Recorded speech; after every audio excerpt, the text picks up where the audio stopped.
అంగారక చతుర్థి నాడు ఏదైనా ఆంజనేయ స్వామి దేవాలయానికి వెళ్ళి బెల్లం అలాగే శనగలను గుడిలో ఉన్న బ్రాహ్మణుడికి దానం చేసి హనుమాన్ చాలీసను చదవండి.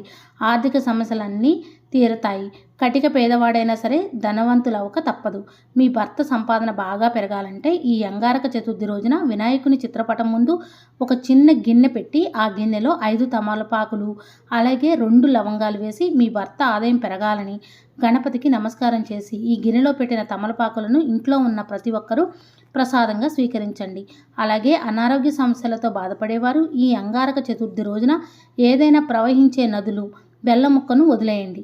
దీర్ఘకాలిక అనారోగ్య సమస్యలన్నీ తొలగిపోతాయి. విపరీతమైన అప్పుల సమస్యలతో బాధపడేవారు ఈ అంగారక చతుర్థి రోజున రుణ విమోచన గణపతి స్తోత్రాన్ని చదవండి. అప్పుల సమస్యలన్నీ క్రమక్రమంగా తీరిపోతాయి.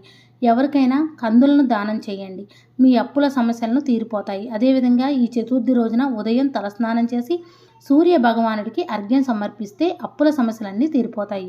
ఎవరికైతే సొంతింటి కల ఉంటుందో అలాంటి వారు ఈ అంగారక చతుర్దశి రోజున కేజింపావు కందిపప్పును ఎర్రటి వస్త్రంలో మూట కట్టి దేవాలయంలో పూజారికి దానం చేయండి.